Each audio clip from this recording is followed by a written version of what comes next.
Hello and welcome to the Little Knowledge podcast and video number 50. Is it? We got, Blimey. we've outrun our viewers and subscribers for that Yeah. long, Goff. Nobody caught us yet. However, when you think of we've done reviews of the year and about 3 bonus videos, it's probably only property number 44, but nevertheless. And they often overlap, don't they? Yes, yes.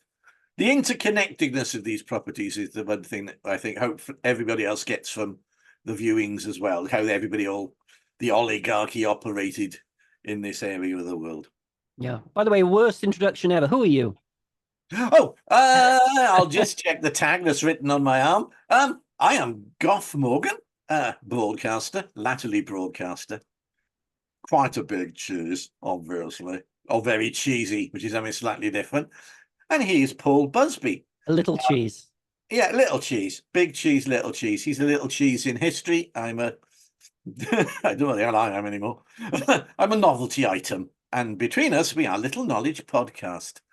Do you know, we've just done that entirely the wrong way round for the first time. Normally, Paul does the introductions, and I sit here going, well, there you are. After 50 videos, you've got to change things around, don't you? Yeah. And we go into be having a chat, and what we do is we have a chat about some extraordinary properties, because they're nearly all extraordinary, you know. These places with various tales throughout South Wales. Like I said, we've done 44 of them. We haven't run out yet. And really, that when I say South Wales, basically only been, what, 2 counties? The historic counties of Monmouthshire and Glamorgan, really? Yeah, mostly Monmouthshire we be floating around, so we sidestep into Glamorgan every so often. We do. And we're there, Old Glamorgan. We are there today with Neath. So why don't we start with Gnoll, with the Gnoll House. Gnoll, for some of you, especially if you're Welsh, the Gnoll for you might mean a rugby ground. Neath, you know, the home of Neath rugby for years. But those in the locality may well have used Gnoll Park for dog walking and all sorts. But there is a story behind the site, and we always try and explore them. So why don't we get started with that? Now, what we'd usually try and do, me and Goff, is we start off with a map from the National Library of Scotland. And what's great is you can put the modern over on the old. And by old, I mean about 1900. If we get an old 1900 map of the area. Yeah. Oh, no, hang on. That's not it, is it? No. I got the wrong one. Well, this is a good start. It's a very bad start, isn't it? What I wanted was this. That was a spoiler I was almost giving you there. Here we are. We've got Neath. And if we zoom in. Yes. Gnoll House on site of Gnoll Castle, which, not really. Yeah. Gnoll Castle was just another name for Gnoll House, really. Oh, right. And it's a wonderful place. You've got the fish pond wood here. You've got the reservoir, which the Neath Corporation took over in the 1790s. And we've got... pits. Cottages. Yeah. There's an awful lot. There's the old coal pits, the shaft, the collieries. This is like Aberpergwm, is where industry was right on top of the stately home. Yeah. To the point when they had a copper smelter, a future Lady Mackworth was reluctant to re-sign the lease because of the, if the wind's in the wrong direction, and their copper smelter was about a mile away. Yeah. She feared that it would ruin the elegance of Gnoll House and grounds. Oh, God. What she meant by that was there's a terrible stink. Yeah. But if we have a look at it as it looks now, that's a rather impressive sort of depiction of Gnoll House as it was in 1900. But if we put today on top of 1900, the house disappears. Gone completely under trees. How fascinating. Wonderful park is still there, though. Oh, yeah. You've still got the ponds and various things. Yeah, the reservoir's still there. By the way, Goff. There's still that line of a carriage drive as well, you can see as well. Oh, yeah. Carriage drive survived, which is intriguing. There is an awful lot that you can still see if you visit Gnoll Park. Yeah. But if we go up here, Goff, in this sort of direction, this part here, these are allotments for fairyland. Oh, right. This part of the estate is called Fairyland. Oh, they're the Fairyland allotments, which may or may not, in fact, we know they will, be of significance later on. Yeah, Fairyland allotments, isn't that brilliant? Fairyland allotments. But if we go back again, we've got all of this. Now, the first of the Gnoll, the first Gnoll house, Gnoll because it's literally on a hill.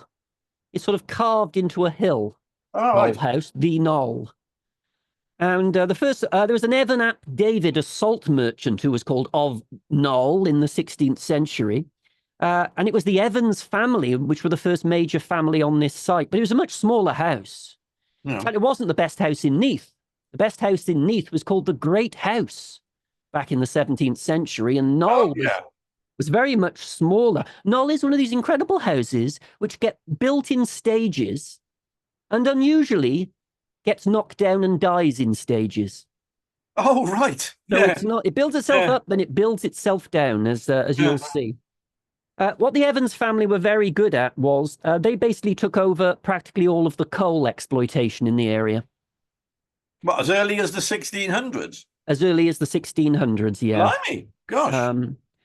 Thomas Evans took over the Gnoll from his, I believe it was his uncle, Sir Herbert Evans, on the proviso that he build a new house.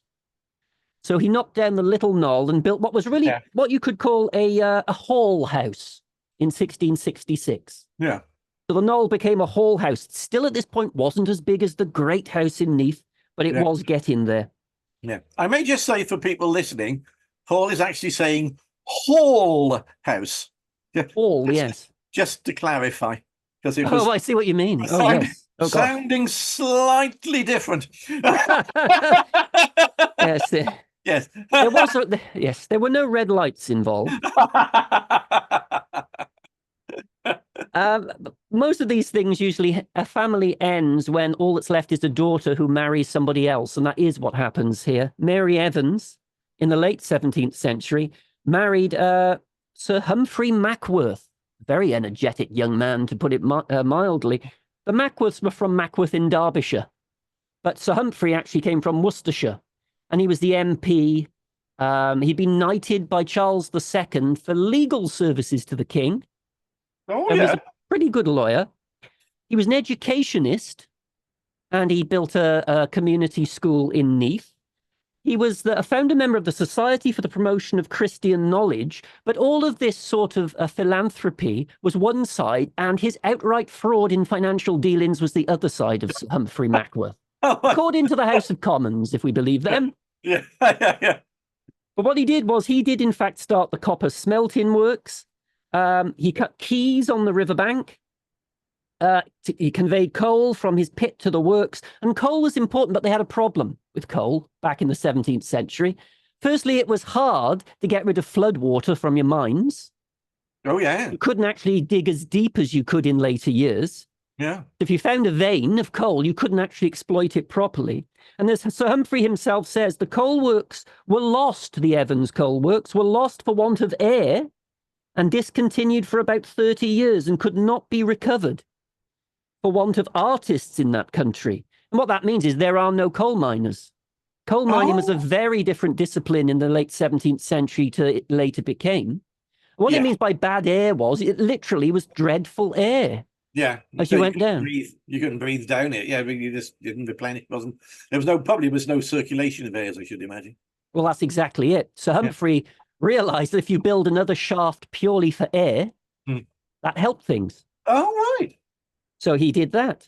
He also, I like this, he created sailing engines. He built maybe the first tram road in Wales, and he built sailing engines. So the horses didn't have to do the work because you were quite near the water and it was quite windy. He basically had little wagons with sails on. Oh, gosh. When the wind took them, it said a horse could do the work of 10 horses if the wind was strong enough. He's a clever man, Sir Humphrey Mackworth. Wonderful. Sail carriages along the tramway. You know. Yeah. And it must have worked because by 1696, he'd made £500 profit from coal alone. That's a very substantial amount in that period, isn't it?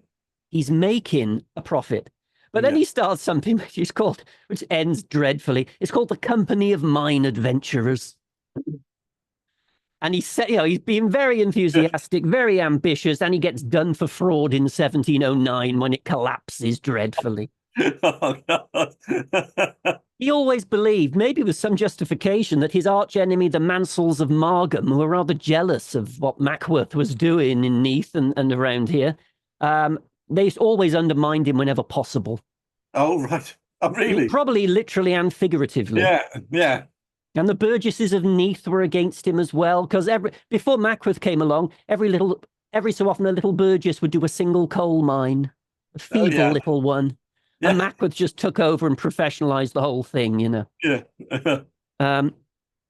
When he died in 1727, his son Herbert took over and continued on. He extended the house. He was MP for Cardiff Boroughs for 26 years, and he altered the house. And we can have a little look at what the house became and how haphazard it actually was.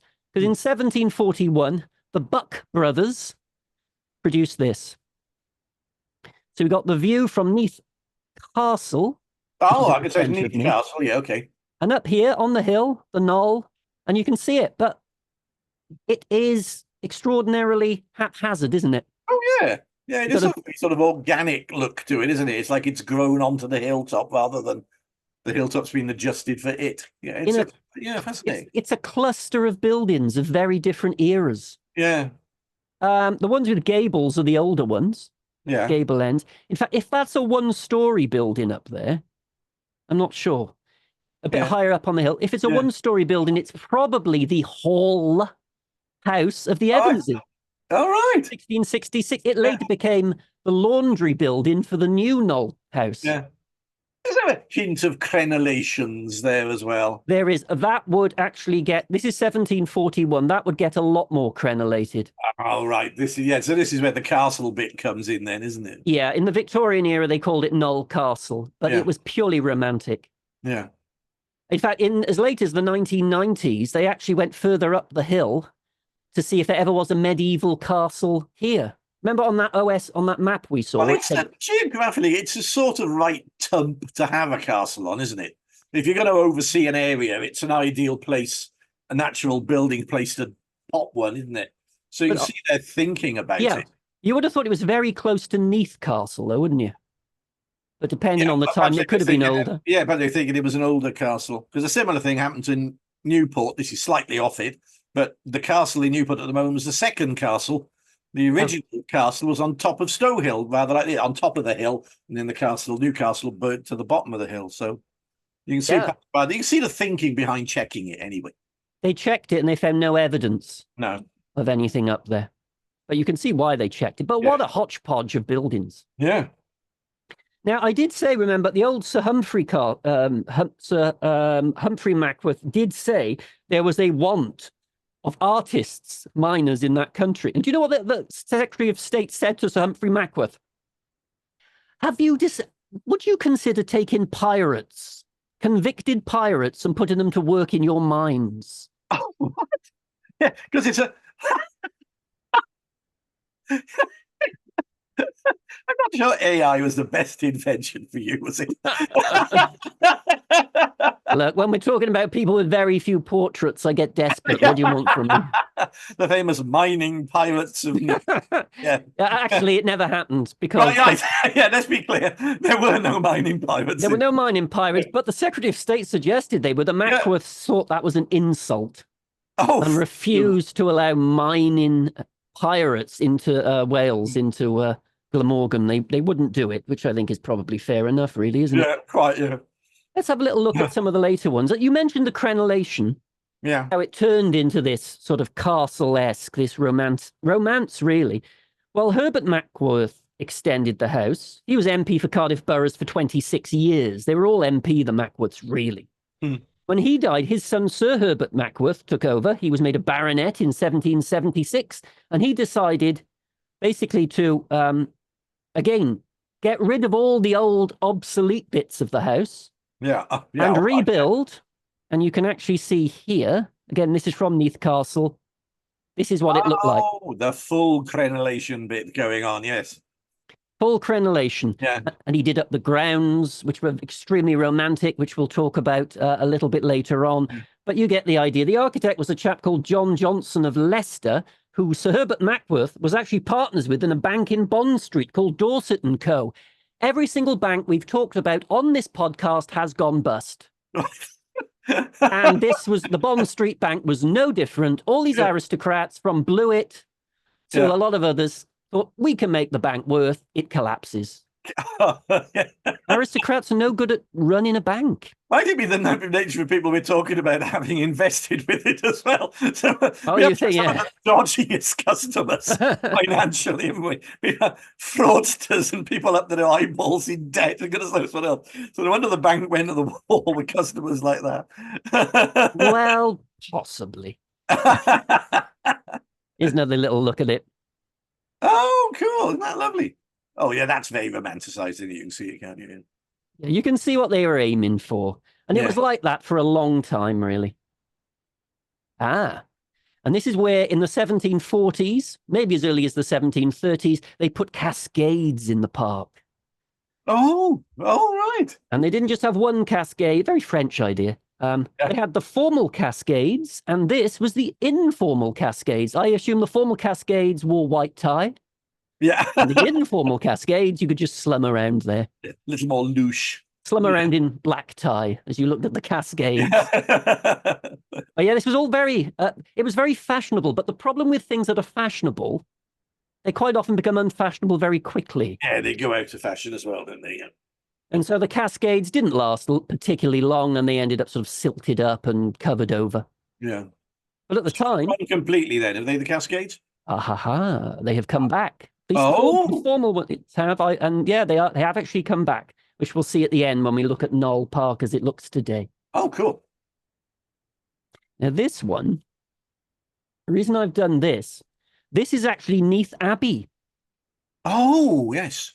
Which in itself was a smelting works and an iron works. The actual abbey, which is now run by Cadw. Yes, Cadw run it now. Yeah. Oh, yeah. It's an awful lot of these ancient buildings during the 19th century were taken over as industrial complexes. So this one, I mean, again, harping back to Newport Castle became a brewery for a very long time in the latter part of the 19th century. So yeah, it's fascinating. They were the way we treat this monumental architecture nowadays is with quite reverence. It wasn't in the 18th to 19th century. They were just falling down buildings you needed to find a use for. Yeah, it's fascinating. Yeah. It's interesting. If you have an argument that Tintern Abbey survived because of its picturesque quality, and the romantic movement saved it, and because of the nature of it, using it as an artistic inspiration and things, and part of the early tourism type trade that was developed. If you go to Neath Abbey today, it is fascinating. As you walk around, they have restored it, obviously, over the years, so you can see the parts of it that actually really were an abbey. But you've got what's left of a manor house in the middle of it. And that's because during the dissolution of the abbeys by Henry VIII, which we've touched on a lot in these podcasts, a guy called Williams took over, and then the Herberts took over and lived there. Oh, right. It was only then later on that it actually became sort of industrial. Yeah. But as you can see, there's Gnoll, and you can actually see this better how further up the hill you still have to go. Oh, yeah. So Gnoll is actually carved into the hill. Yeah. Oh, that's interesting. Let's have a look at Sir Herbert. We have mentioned him. There he is. Oh. This is painted by an artist called Russell, who was extremely prolific during the period. And here he is. This is Sir Herbert Mackworth, again, yet another MP. He did about 20 years or so as well. But if Mackworth is, if some of you have watched a lot of these podcasts, the name Mackworth and even the way this man died might be ringing some bells, because we touched on it on the Glen Usk podcast, because the Mackworths ended up at Glen Usk, the Mackworth baronets did. Oh, did they? After they left Gnoll. And you might hit the way he died as well. In 1791, he was in the garden of Gnoll and he caught his finger on a thorn, which broke off on his thick finger, and everything was inflamed. Yeah. And he did nothing for a month. He just left it. Yeah. And he died. He died because of a thorn. Oh, septicemia, I presume, was it? Because of the infection? Yeah. It must have been, yeah. Just before we move on with that picture, the collar's interesting on there. Can you see he's got all this powder on the collar? Oh, yes. Isn't that great? From the wig, yeah. No, it's not a wig. Is it not from his hair? Sorry, powdered his hair. Oh, yes, clearly it's not a wig. Yeah, because hair powdering became the fashion, believe it or not, from George the Fourth. Hmm. George the Fourth didn't like wearing the wigs, so he started powdering his own hair. And of course, all the other nobility and what have you took it on and started doing it. Yeah. Either that or he's got So the very bad dandruff. chronic dandruff. But yeah, but no, so that's powder from his hair on the back of the thing. And it's obviously they're showing it there to show that he's got powdered hair. Fashion, yeah. Very strange thing about these pictures. It's not a mistake. It's there deliberately to show that he's a man of fashion who powders his own hair. Yeah. Yeah, there was a wonderful complaint by the peruke makers and the wig makers to George III, said he was putting them out of business. Because, believe it or not, wigs were, this is a complete side set, but it's a lovely little fact. Wigs were promoted by the peruke makers as being more healthy, because if your wig became full of lice, you could just take it off and boil it. Whereas you couldn't do anything with your own hair. So towards head lice, they kept their hair very short, wore these wigs. When they got lousy, you stuck them in and boiled them, which is probably where you get the expression, go and boil your head. rather than boil your wig. Yeah. Very good. Well, when Herbert died because of thorny issues in 1791, his son Sir Robert Mackworth took over, and he died within 3 years, 1794, leaving an 18-year-old widow that we've already encountered on our Pontypool Park podcast, Molly Mackworth, who built the grotto at Pontypool Park. Oh, yeah. Now, so he leaves, and we have something to do with the grotto from here, don't we, Goff? And that fairyland sort of thing. Yes. What am I talking about? It's an odd little thing. Now, it's again one of the things to try and track down. A lot of these reports come from early on in the 19th century. Let me just bring up the little bit I'm going to be reading here so I can check it for you. There's an account by a gentleman called Camden of a grotto which was constructed where a Lady Mackworth, the owner of the estate called the Gnoll, took the stone to decorate a grotto, but being too heavy, it was partially broken and removed. So this was in the parish of Cadoxton or Llangatog, about 6 miles from Neath. So they know under the name of the Mine Daich Lagadwr, the stone of the two ox eyes. Now, this stone is very interesting because the stone itself was a Roman grave marker, because the town of Banwen is on a Roman road, and there was a Roman grave marker there. So she took it up. It was too heavy. They sort of snapped it off a bit because he was constructing this grotto. And I was collecting stones from all over the place, apparently, and putting it in there. No, but there was another tradition about the stone that she shifted, and it is the faeries. And it says, Camden's account of the stone would probably have been doubted had I not obtained the following from an old man some 30 years back. So the writer is writing in 1865. It says, this old man abounded with tales of fairies, witches, hobgoblins, et hoc genus omne. I love that phrase. As I delighted to converse with one who had often, as he said, had intercourse with these strange people, blimey, he told me that fairies were constantly seen on a fine evening by Clwyd ar Banwen, the Banwen gates, dancing within the rings. But since the wonderful stone on which was written fairy language in their characters, for nobody had ever understood them, we'll come back, had been removed from the centre of the largest circle to Gnoll Gardens. Nobody had ever seen the fairies since it had been moved, but they had their revenge, for never forget it. There was thunder and lightning and rain, and no sooner had the grotto been constructed than there was a light. I beg your pardon, I got scrambled again. But they had their revenge, for no sooner had the grotto, which Lady Mackworth cost thousands of pounds, had been finished. One evening, oh, I shall never forget it, there was thunder and lightning and rain such as was never seen or heard before. And the next morning the grotto had disappeared, for the hill behind it fell over it and has hidden it forever. And woe betide the man that will dare to clear away the earth. For when the storm abated, we all heard the fairies laughing heartily. So, David, you were there, I said. To be sure I was. I was an undergardener. Well, there we are. Number of problems with this, really. One is at the point they're talking about, I'm really like there wasn't a Lady Mackworth. Is that right, Paul?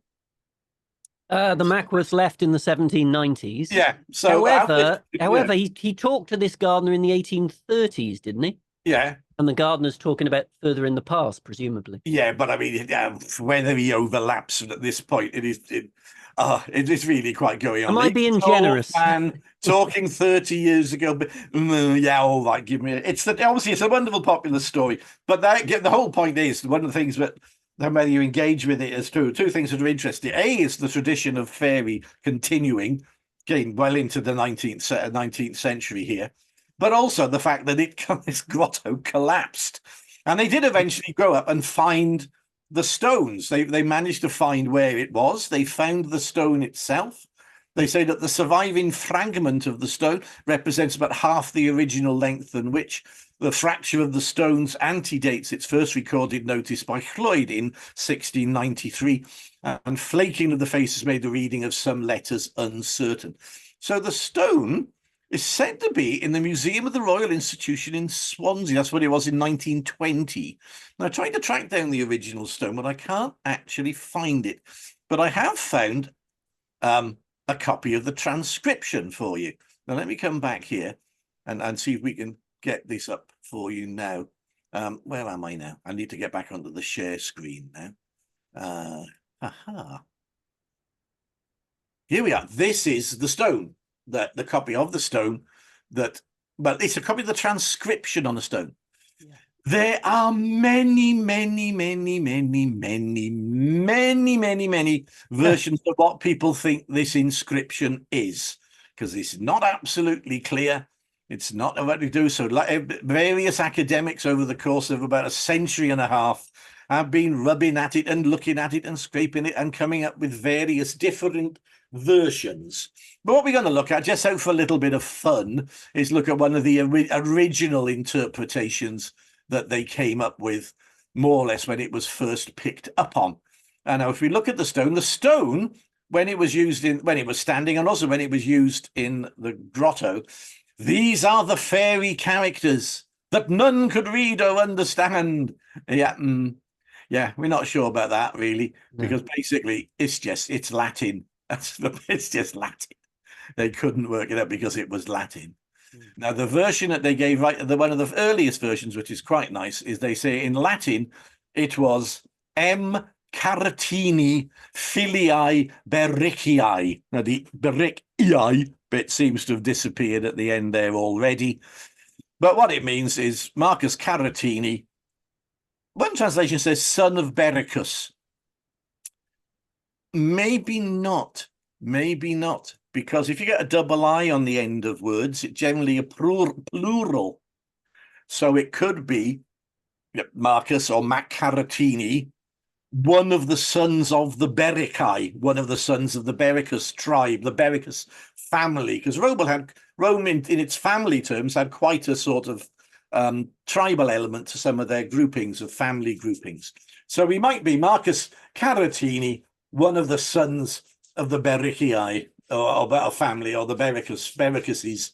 Yeah, Gough Morgan, one of the Evanses, something like that. That would also what it would be, son of the Evanses. Right. So no, he's put on the side of the road, on the road to Banwen.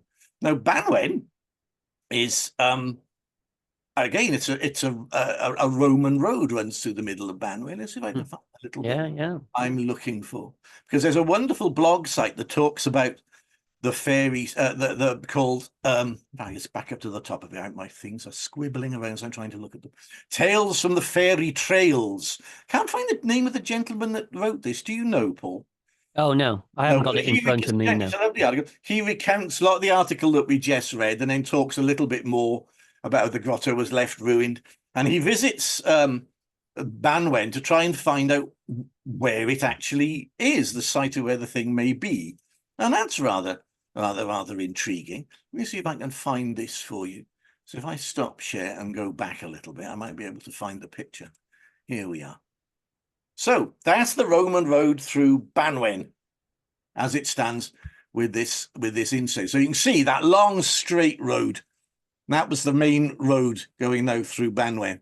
But there's another association with this and with the, I regularly why this stone. Now, this stone, Caratini's marker stone, if it's a nice prosperous Roman road with a little bit of Roman settlement with a bit, they bury the dead outside the town area, and you would have a mark on the road going in. So it's very logical that you would have found that stone that Lady Mackworth moved from on the side of a Roman road. It's a logical place for it to be found, and to have then translated when people forgot Latin in the local area, how it became the language of the faeries and the association with the faeries that was associated with it. But there's another little interesting bit about this, which is again quite intriguing, because what he says in later on, he said it is very easy to find this road, as Banwen is hardly more than 60 or so houses that run along it. Though a minor road now, I think we can assume that this road would have been of considerable importance in its day. This is part of the San Helen Roman road, and Banwen is situated between the two Roman towns of Neath, Nydam, and Brecum. Kikukium. I never knew Brecum was called Kikukium. No wonder they settled on Brecon. It's a bit of a mouthful, Kikukium, isn't it? In fact, aerial photographs reveal just how significant Banwen was to the Romans and the remains of a Roman fort, marching camp, and a building, possibly a villa, I'll come back to this, are still visible. The local residents assert that this is the birthplace of Saint Patrick, and having looked into this, I tend to agree. We know from his own letters that Patrick was born to a noble Romano-British family, probably in the 5th century, and that he was kidnapped and taken to Ireland in his teens. In his confession, he writes, I, Patrick, a sinner, a most simple countryman, the least of all the faithful and most contemptible to many, laying it on a tad thick there, I think, had for father the deacon Calpurnius, son of the late Potitus, a presbyter of the settlement of Banaventaburniae. He had a small villa nearby, interesting, where I was taken captive. Said he was treated as a slave for 6 years, and then Patrick returned to Britain, obviously, and then spread it all around. Now, a couple of interesting little thingies here, because evidently there are bigger and more substantial Roman remains around Banwen, which you can find in even this suggested villa, which Patrick refers to in his confession. But there's another little thing in this word. Banaven is quite possibly what Banwen turned into. Makes sense. It might be a slight one of those when the Latin starts to slide a bit. That's how the word survived. But look at the word tabernier is interesting, right? If you do a literal translation on Google, which is probably never the best way to go about it, but tabernier comes out as shops. But tabernier is also the Latin root of the word tavern, right? Now, we know that along the Roman roads, you would have little tiny settlements in which, anyway, you were on a journey, you could stop, you could stay over, you could get a meal, you could buy anything you needed to go forward, you could replace horseshoes, have a smithy, have all these various things. So it's possible that in the Roman period, on this Roman road, the San Helen Roman road, Banwen was in fact a Roman service station. That's really possibly what it was. It was a Roman service station. It was a service area along this road where you stopped when you were heading to Needham from Kukicium. Isn't that fascinating? It is. That word, that tabernier bit, is a really significant word in this. The Banaven bit, because of the slide as a place name, but tabernier, really interesting. Shops, tavern, probably a blacksmith, where you could stop for the night, get your horses sorted. Yeah, a sort of little chef of the Roman people. One more little thing to show you, which might be fun as well. There is another stone associated with the knoll, which you may have come across. Oh, get back on the screen share again. There we go. Here we go. I'll come back to where we are. So yeah, we're back to Marcus Caratinii's Filii Bericii stone. But moving on, we now have this stone. This was found at that area, and they believe it's the top of a Celtic cross area. So that's a little Celtic warrior. There we are with his top off, wearing his kilt. So basically, once the Romans left, hey, the Celts got back in there, back into the service station. Yeah, probably played with all the crisps, had a lovely time. Romans left. Yeah, Very good. yeah, fascinating. So it's that little route of a folklore store and a connection with a religious story can give you a whole perhaps a hint of what the history of that place was from sources which aren't strictly historical. All of that is just conjecture on my part. I put my hands up to say I am in no way an expert in this, but as a topic for discussion, be nice to see what people think. Bannerven Tyburnier, home of St. Patrick, home of the faeries, and the last resting place of Marcus Caratini. There we go. Very good. Very good. Well, I sprang it on him. See what do you think about the Tabernier bit and the idea? I think it seems quite plausible. Yeah, certainly more plausible than some of the stuff the Undergardener said all those years ago. There is no way that the grotto cost thousands of pounds. No, in the late 18th century. Yeah, no, I think it's all very, very interesting. Yeah. And in fact, well, we'll talk. You will see the grotto later on. Oh, right. Oh, excellent. Oh, those who have gone to the Gnoll and walked their dogs there know of what I speak. Yeah. The stone, when it was refound, Caratini's stone, when it was found, was buried under vegetable refuse. Apparently, so basically, it was under a midden. They'd just been chucking their rubbish up then in the collapsed grotto. Yeah, and the Gnoll stone can be seen today in Swansea Museum. Yeah, that's the little chap with the Celt on. That's I don't know where the other one's gone. I couldn't track that down. So if anyone knows, let us know, please, in the comments. Well, it went away from the Gnoll, and so did the Mackworths.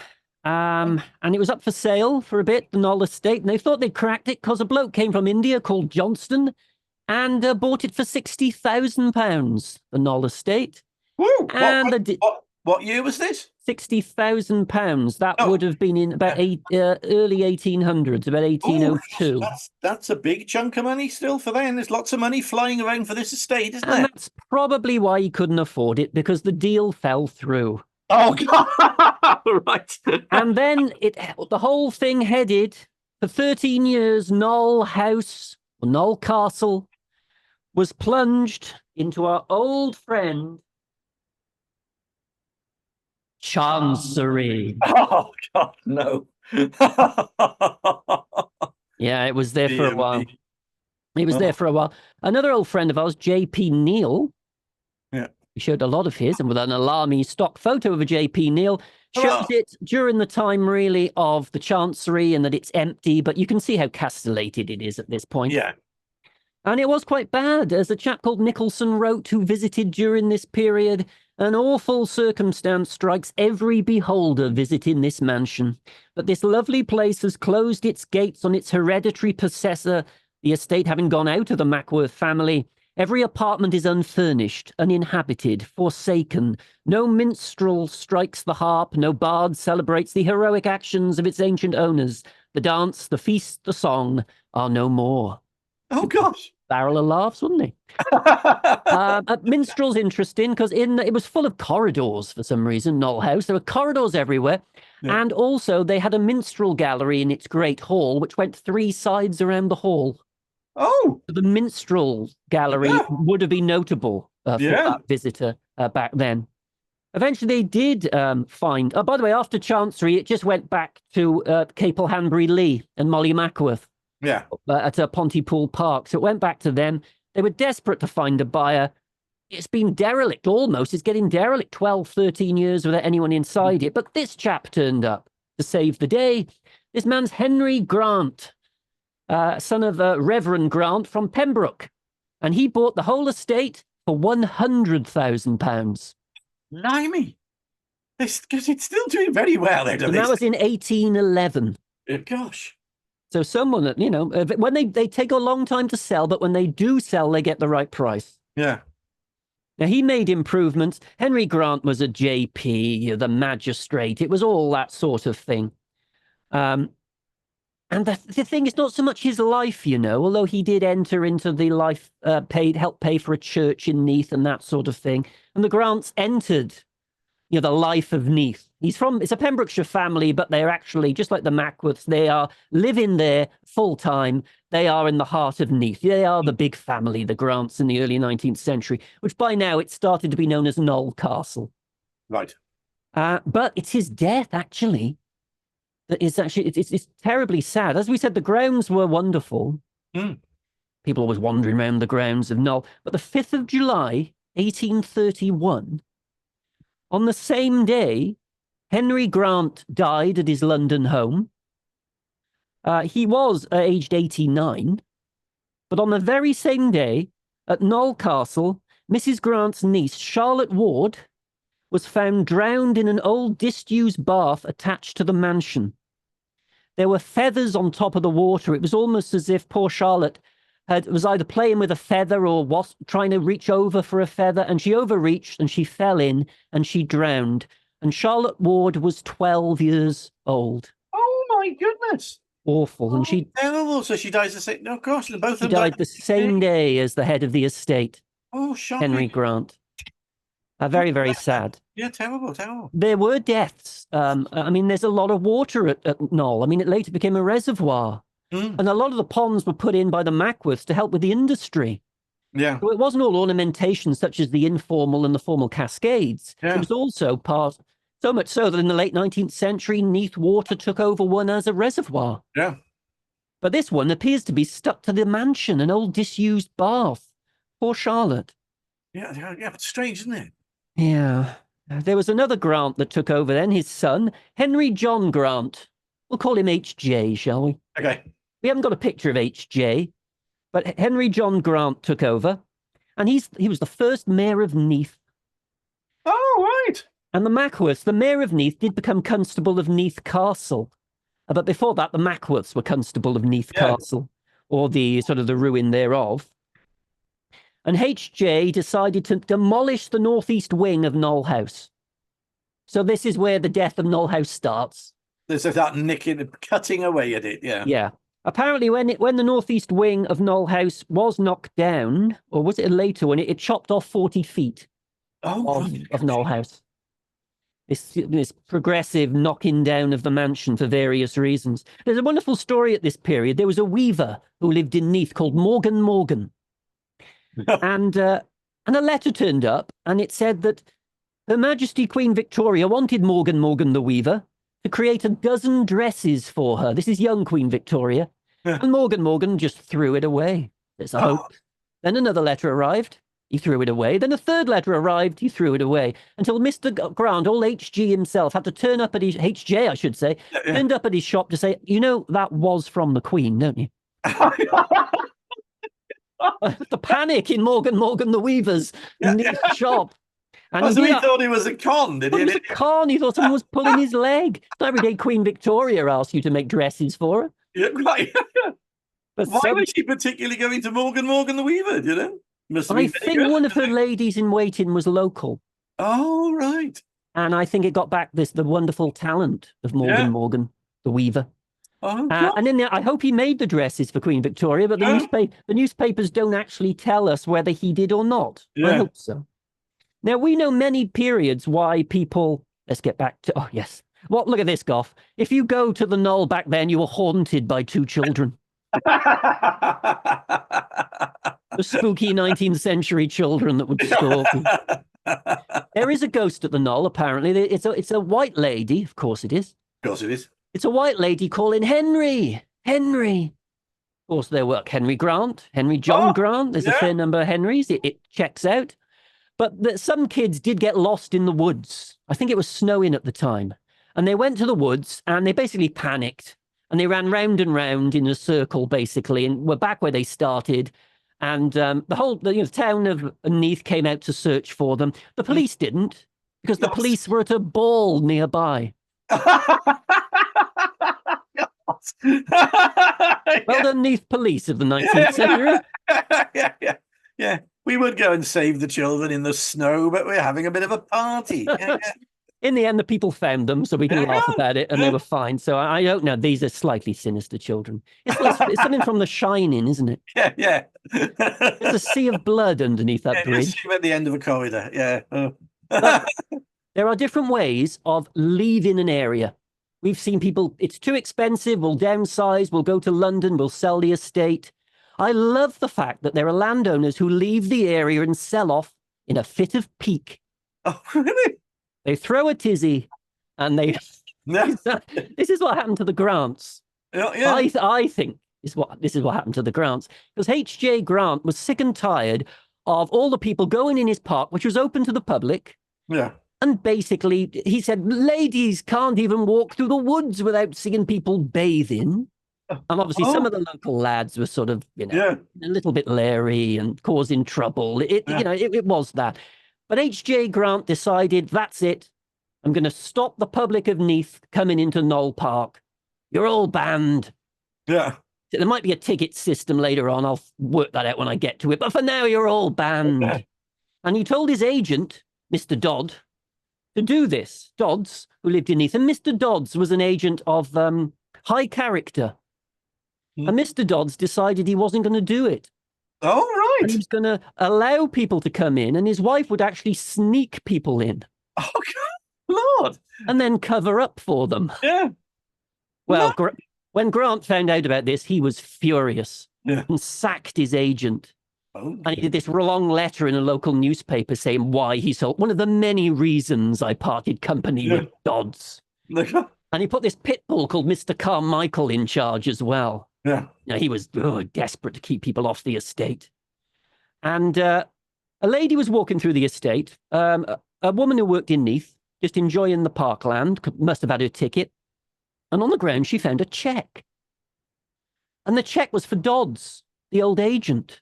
Oh. So she took it to Mr. Carmichael and said, well, what shall I do with this? And Mr. Carmichael said, well, Dodds should, because Dodds was banned from Gnoll Park. Yeah.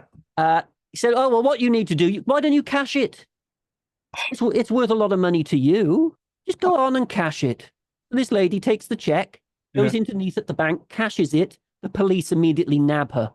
Well, quite. I mean, yes. I would really want to cashing a cheque that was not for her, but it was all down to Mr. Carmichael. Yeah. Dodd shouldn't have been here at all. Spend his money. He must have known that this poor woman was going to have a tap on the shoulder from the local constabulary. I don't know. So Carmichael. So what happened to her eventually? She didn't. It wasn't like sorted out. She just got done for it, did she? I think they did let her off. I think. Oh well, that's for goodness for that. It clearly was Mr. Carmichael's fault. Yeah. Clearly. Anyway, after all this, H.J. Grant, the very next year, which was when would that be? In the 1850s, that would have been. 1852, 1853. 1853, he left. He just left Gnoll and he bought an estate, Wormley in Hertfordshire, and he lived there until he died in 1861. Oh, right. For me, that's a fit of pique. Yeah. It's a little bit like the John Morgan thing with Tredegar House. There's a story, which I don't know whether it's true, that a lot of people, the South Wales Argus published it, so it must be true at the time. But when Queen Elizabeth II, the young Queen Elizabeth II, was making a visit with Prince Philip to Newport in the early 50s, well, it must have been later than 53, 54, John Morgan, who at the time was living in Edinburgh, wasn't invited to be introduced to the new Queen. So in a fit of pique, he removed all his patronages from Newport. Oh, gosh, never. So John Morgan, later the sixth and last Lord Tredegar, had a bit of a Grant moment. Yeah, just that's true.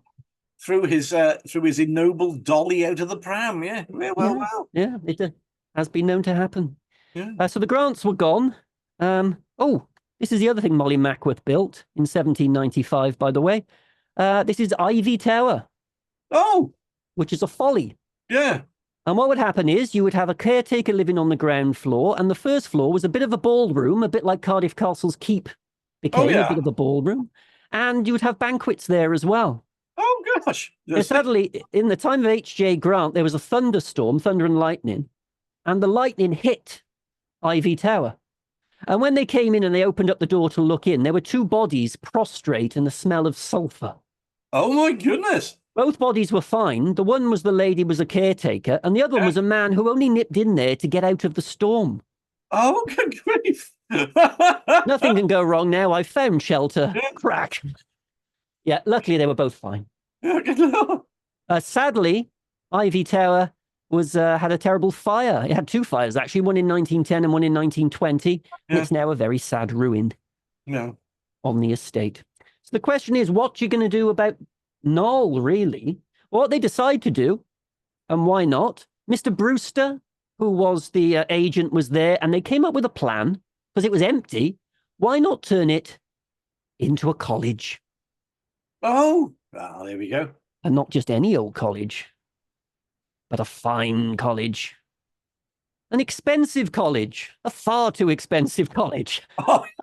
Here we are, Gnoll College, all the way through 1856 and 1857. We were told this was coming. Gnoll College was opening. Why go to Oxford and Cambridge when you can go to Gnoll?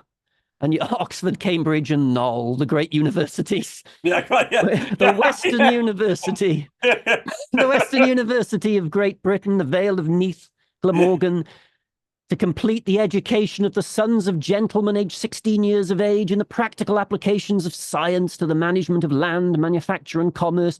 £500 a year they were paying for their professors. Oh, blimey. So well done, Arthur Cayley. You were the mathematics professor, and the Reverend Wollaston. You were the mechanics professor, and the Reverend Power, all of which probably gave up jobs for this, let's remember. Physics, and Rogers of chemistry, and it went on and on and on. And then we get to how much they expected you to pay. And they expected you to pay, for the right of nomination, £105. That's just to be nominated to go. Yeah, essentially, when you add all this up, fees due at the end of the first 6 terms, another £70, and then there's £35. Basically, they wanted you to pay about £200 a year for your kid to go there. To put that into perspective, you could have gone to either Oxford or Cambridge for less at the time. Blimey. They published a big book about what they were going to do, the Great Vision. And then you read the newspaper, and you get to, it's going to open in October 1857. Oh, yeah. Oh, yeah. The book is mentioned here, The Principles of Collegiate Education, discussed and elucidated in the description of Gnoll College. Isn't that wonderful? And this newspaper is, in fact, from October, and it's going to happen right up to the time when it didn't open. So it just never happened, did it? And it didn't open because there were no pupils. Oh, bless them. Are you going to pay £200 for Gnoll? I mean, it might have been great. What they were aiming at was sort of the upper class merchants. Scientific. They boasted if you went to Gnoll, you would get a 10-year head start on other people in the workplace. It's a huge boast. But anyway, sadly, Gnoll College didn't exist. Brewster's dream ended. And there was no ever Western University of Great Britain. No. But there's also what we have missed here is this wonderful advert, equally as implausible as Gnoll College. To the unmarried, if you wish to marry, send a stamped addressed envelope to the advertiser who will put you in possession of a secret, by means of which you can win the affections of as many of the opposite sex as your heart may desire. Suitable for either sex, for the old or young, rich or poor, stupid or silly. Whether the prepossessing appearance or otherwise. Mr. Clinton of Queen's Terrace, Lower Road, Islington. Man alive. So I don't know what's worse, Gnoll College or Mr. Clinton, really. It's a shame in a way. They put a lot of effort into it, but... I think they meant better. They meant slightly more... They were slightly more well-intentioned with the college, I think. I wonder if anyone actually found out the secret from Mr. Clinton. Well, he was doing all right. Clearly. He did very nicely out of it. The problem they've got now is that, what will you do with Gnoll? This is the problem again. So it's been left alone. Again, the Grants still own it. They can't get rid of the thing. So that in 1861, the death of H.J. Grant in Hertfordshire, this rather alarming message appears in the newspapers to builders, contractors, and others, tenders for the purpose of the stones, timber, lead, copper, and other materials and fittings of Gnoll Castle. Oh, right. Except the stables and cow houses. That's interesting. Yeah, they were going to. It's going to slide into a farm again if you aren't careful. That's why they're leaving the stables and the cow houses. It's another thing that happened. A lot of these places became farms eventually. Yeah. But the idea was you have to, you have to get rid of it. What other choice could you have? Yeah. Because again, they had another problem. A Sheffield steel merchants firm paid £185,000 for the estate. They paid 25,000 of it, and then immediately went bust. Oh, for heaven's sake! Again, this curse of astonishing. What are we going to do? An arm and a leg and go broke. It's like, what haven't you learned from the previous 3 people that have done that? No. Blast. It's a Mr. Webster, not a Mr. Brewster that was the agent. Blast. I just saw a bit of paper where there's a quote and I got his name wrong, but never mind. So what they decide to do, the Grants, is essentially they still own it, but they split it. It becomes 2 houses. One was John Coke Fowler and the other was Mr. Gordon, who ran an ironworks in Swansea. So these rest became East Gnoll and West Gnoll. Oh, yeah.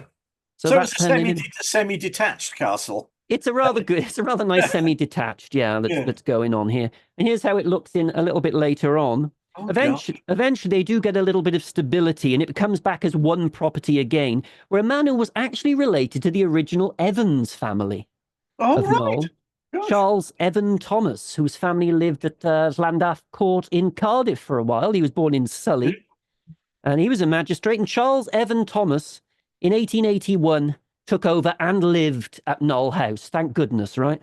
Yeah. He came in and started doing it.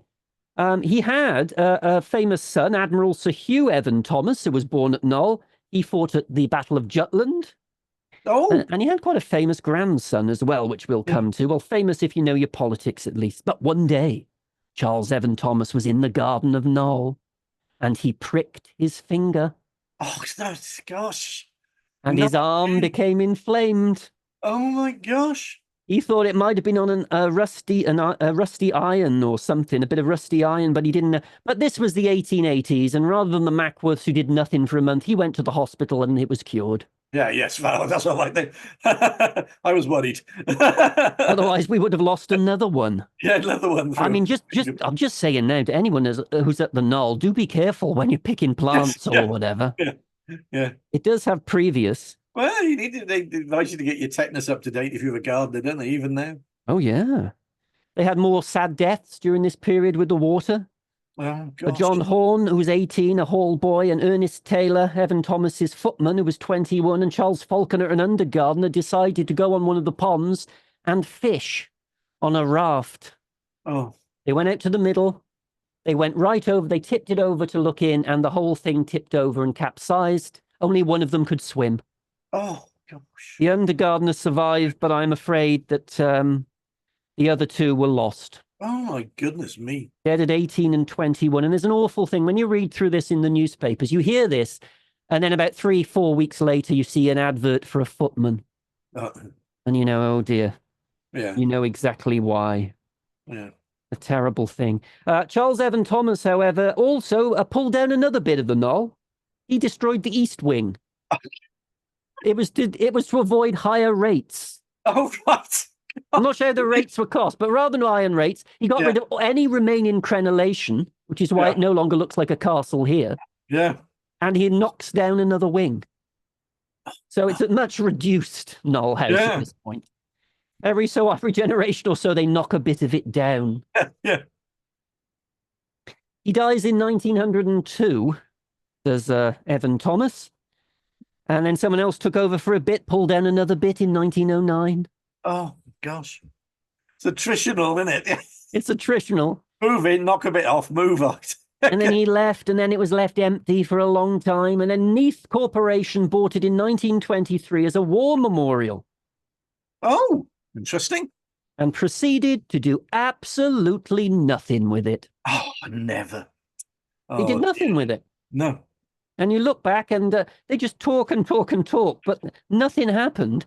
And they bought it in 1935. They bought it in 1923. And by 1935, they're still having meetings over what to do with it. Oh, good Lord. That's pretty good going, isn't it? Wow. And I mean, I'm not saying, obviously funds are tight, but it's just sort of left empty. So it becomes a target, doesn't it? Yeah. becomes a target. And in 1935, so it looks like that, and that's how it looks by 1935. I mean, Boarded up windows. Yeah, most of the windows are out by the look of it. It does look that way, doesn't it? Yeah. So they have a meeting about what to do with it, and they've decided they're going to knock it down in 1935. They decided, they're not that imaginative, really. In fairness, by this point, they could have done something with it in 1923.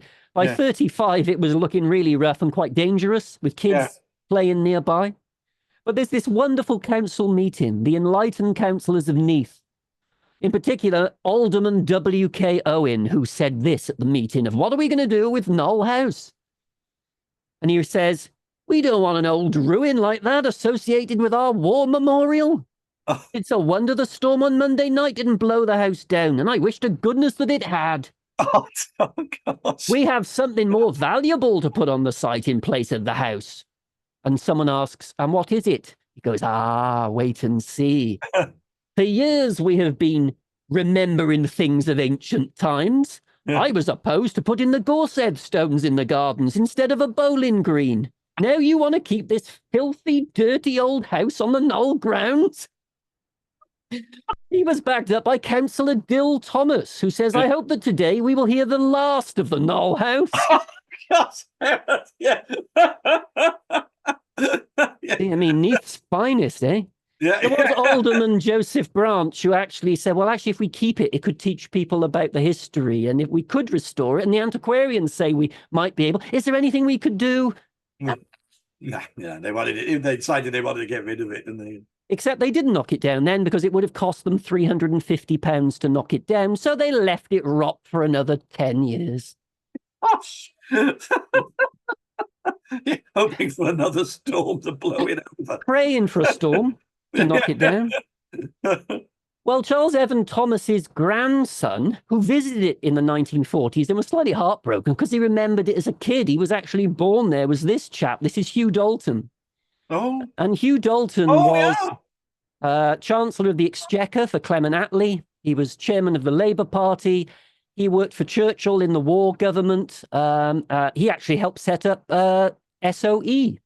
Oh, right. Hugh Dalton was a very, very famous politician of the day, and he was born at Gnoll House. And he turns up because he was given the freedom of the borough of Neath. So he turns up in the 40s and he has a look at it and he says, oh dear, I mean, this is just terrible.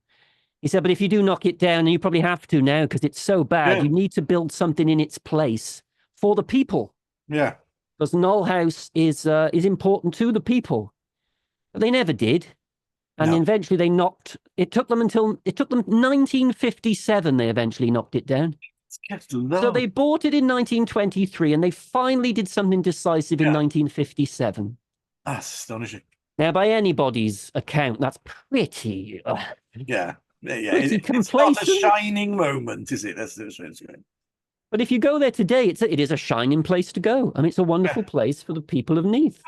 And what you can actually see are here. It's the foundations of Gnoll House. Yeah. You visit it and you've got the foundations. The cellar, there's an ice house as well. The cellars are open. It's covered. So you can go down into the cellars. Is that the bit with the roof on? I believe it is. I haven't been here, remember. I haven't been here. I believe it is. Let us know if you know. Yeah. Because you go down steps into the ice house. I presume it is. You go down into the cellars, which are impressive cellars. You know, that's what you'd expect it for a property that size, wouldn't you? Wonder how old they are, how old the cellars are. Well, it's on the same site, so it's probably 18th century. I reckon they probably had to redo them when they built the house on a grander scale. Yeah. And they've got the Mackworth wine book.